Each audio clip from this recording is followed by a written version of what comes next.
prepare ang itong crab na to.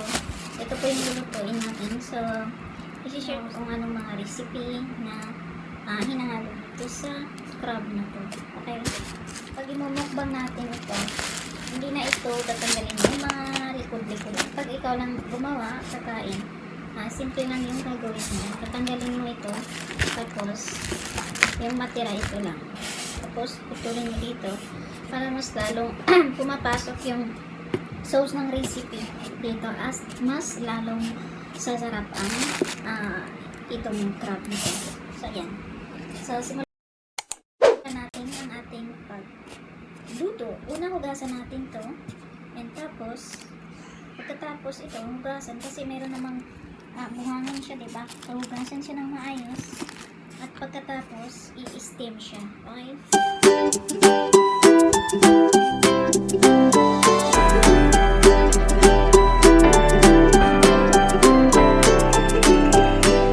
So yung crab kanina hugasan natin kasi lublog sa tubig hanggat matanggal ang mga hangin, diba? Kasi may mga buhangin yan. Tapos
nalamin siya yung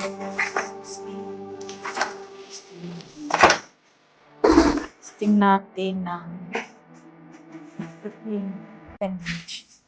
Pinadali lang naman. Kanina is tapos na. Ayan. So, gagawa na lang ako ng sauce niya.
ilagay natin dito.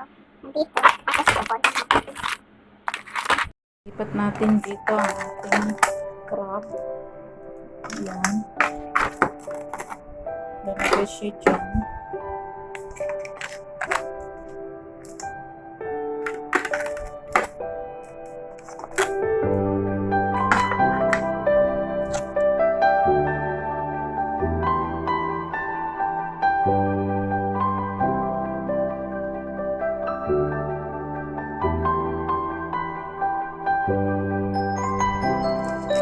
So, kahit hindi siya puno, basta at least yung sauce niya, halo-halo. Hanggang mas pinamamang.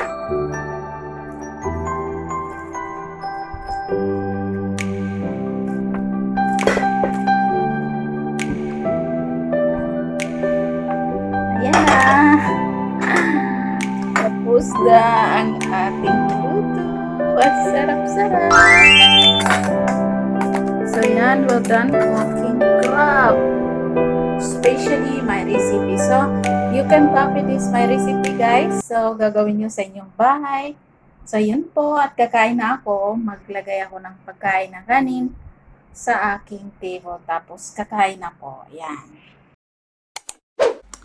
So, mga kalabs, dito na ako. Kakain na ako. Ito po yung mga pagkain na kakainin. Yay! Rice! Tapos, yung crab natin kanina. So, dalawa. Yan. So, focus pa ba yan? Yan. So, meron kami rice dito. Kasi, dito kami nagluto. Kasi, yung rice kami yung ano, hindi siya mga ayan, parang kain na tayo. I mean, yung electricity namin doon, hindi umagana sa nilipat siya. Ngayon, ay naamo ng yan. Mula sa aking recipe. Wow! So, yung pagkain, tara, regular rice. So, yan, kain na tayo. Ayan, kakain na. Kakain na. So, magkamay lang tayo. At, so yan. Kain na tayo. Yan. Bismillah.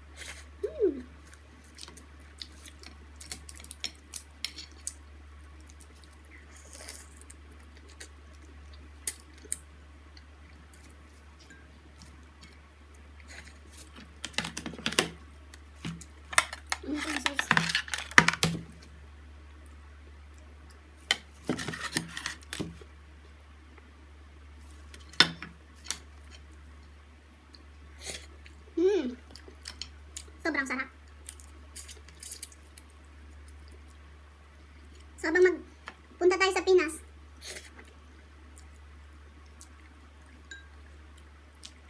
invite niyo ako sa bahay niyo. Nagluto ko kayo. Ulan sa bahay ko sa bahay niyo. Sobrang sarap. Mula sa akin. Alam mo yung recipe na yan? Ay talagang version ko yun. Hindi ko ginaya sa iba. Sa akin talaga yun. Sa akin ang gagaling. Meron yung mga sili. Yung mga sili lang.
magtatapos ang ating vlog at maraming salamat sa inyong panunood ng aking video. So sana po nagustuhan niyo ang aking recipe na share ko sa inyo kanina. At kung meron kayong ipagawa sa akin, so just leave comment down below na para next gagawin ko. Okay po? At wag lang sumayaw kasi hindi ako marunong sumayaw. Yan po. At huwag kalimutan mag-subscribe sa aking YouTube channel. And thank you so much. Thank you sa mga oras. Bye-bye. See you for now.